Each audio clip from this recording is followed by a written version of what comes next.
ايه الحلاوة والجمال ده! الست الجميلة ديت بالمطبخ بتاعها جميل جدا.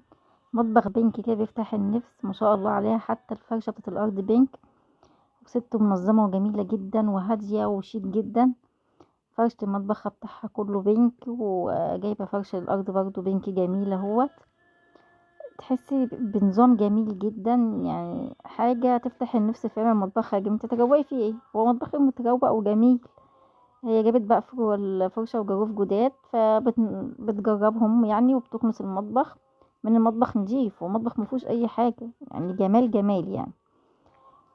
كنست وخلصت وروقت المطبخ بتاعها، وداخلة بقى باين عليها تعمل فاكهة. هي جابت موز، قطعته حتت صغيرة. ايدي مانجا، مانجا متهيألي، مش عارفة بقى جابت دي ولا نشا ولا ايه، وخلطت كله على بعضه.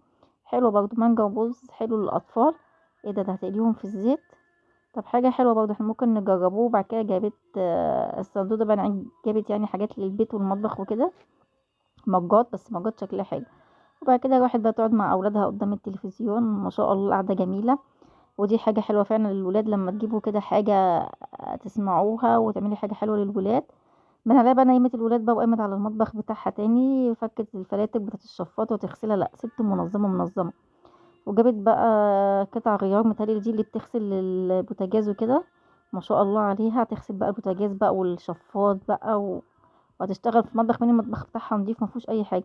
الله، ايه الحلاوه دي! تغسل الشفاط بجهاز كده، والفلاتر بقى بتاعت الشفاط وال... والمطبخ وكده. هو مطبخها نضيف والله، ما في اي حاجه اساسا، تحس اللي هو بيلمع كده. ده البتاع دي بتدخل في قلب الحوض بلون الحوض بتاعها الجميل بتاعها دوت. هي حاجتها جميلة زيها بالظبط، هي جميلة. ومسحت بقى الرخامة بتاعتها دي، باين عليها الحاجات اللي هي بتجيب الحاجة اللي في الحروف كلها، ورصت حاجتها ونظمتها. ونطلعك فيديو جميل ليها تاني.